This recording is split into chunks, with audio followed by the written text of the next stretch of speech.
Assalamualaikum warahmatullahi wabarakatuh. Perkenalkan, nama saya Ignacia Cahyani dari kelas Biologi 4. Di sini saya akan menjelaskan sedikit materi tentang jaringan hewan. Jaringan hewan dibagi menjadi 4, yaitu jaringan epitel, jaringan ikat, jaringan otot, dan jaringan saraf. Pertama, kita masuk pada jaringan epitel. Apa sih itu jaringan epitel? Jadi, jaringan epitel pada hewan adalah lapisan sel yang melapisi permukaan luar tubuh, organ dalam, dan muka tubuh. Fungsinya sebagai pelindung, absorpsi atau penyerapan, sekresi atau pengeluaran zat, transformasi zat, penerima rangsangan atau reseptor, dan filtrasi atau penjaringan. Contohnya lokasinya pada kulit sebagai pemberi pelindungan dari fisik terhadap lingkungan.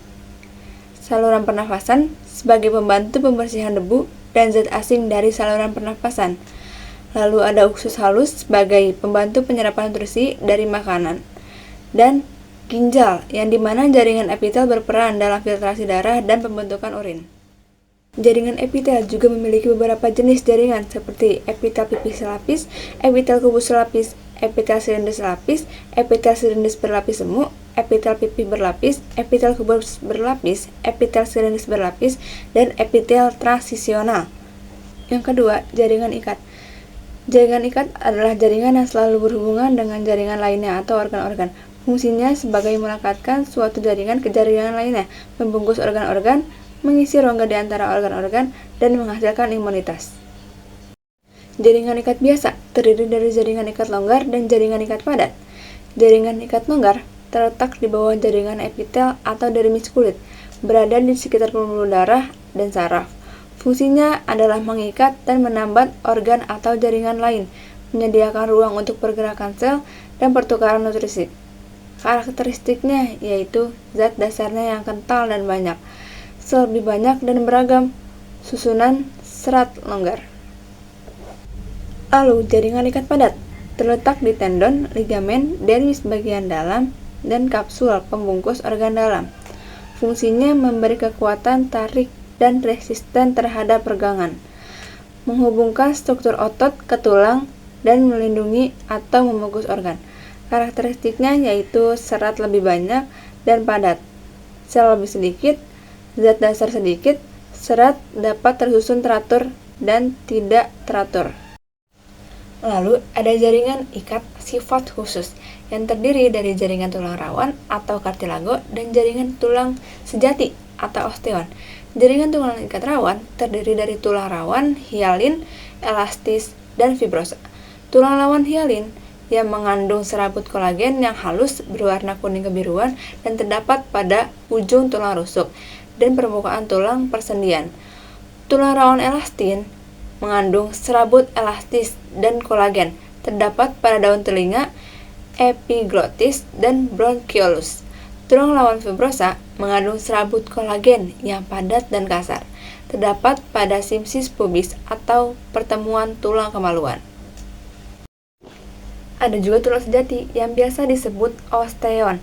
Osteon yang dikenal sebagai sistem Havertz adalah unit fungsional utama yang berbentuk silinder dan menjadi ciri khas utama tulang kompak sejati.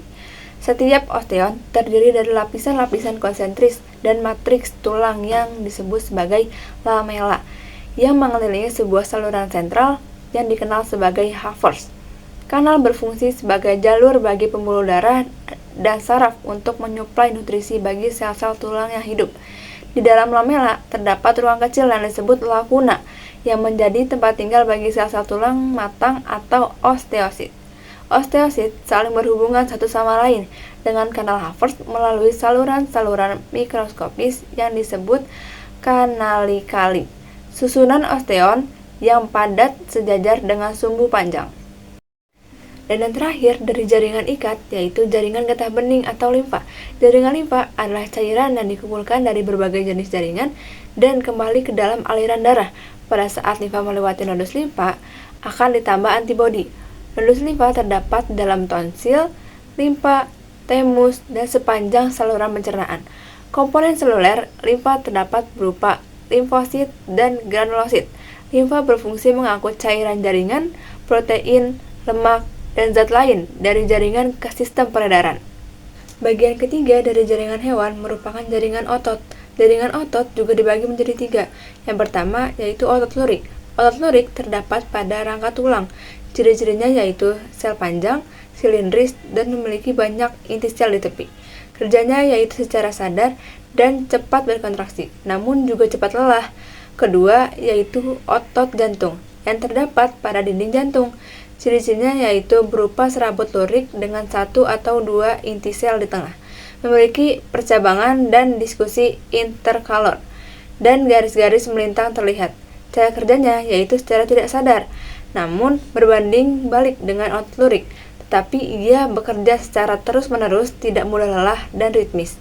Dan yang terakhir yaitu otot polos yang terletak pada dinding organ dalam, seperti usus, lambung, dan lain-lain.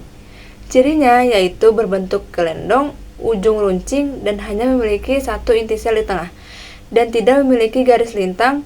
Cara kerjanya pun secara tidak sadar, seperti otot jantung.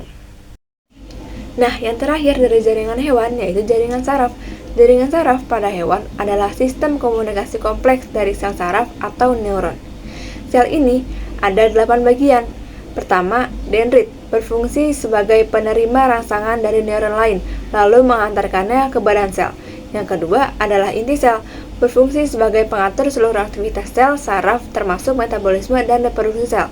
Yang ketiga yaitu badan sel, berperan sebagai tempat inti berada, mengatur aktivitas neuron, serta mengintegrasikan impuls saraf.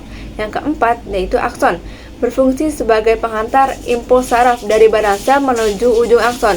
Kelima adalah nodus Ronfayer, sebagai celah antara selubung myelin yang berfungsi mempercepat pengantaran impuls saraf secara lancar. Yang keenam, selubung myelin, berfungsi melindungi akson dan mempercepat pengantaran impuls listrik. Yang ketujuh yaitu sel Switchman, yaitu berfungsi untuk selubung myelin yang membantu regenerasi akson jika rusak. Dan yang terakhir adalah ujung akson, berfungsi mengantarkan impuls saraf dari neuron lain, otot, atau kelenjar melalui sinapsis. Sekian penjelasan singkat mengenai jaringan hewan dari saya. Kurang lebihnya mohon maaf. Wassalamualaikum warahmatullahi wabarakatuh.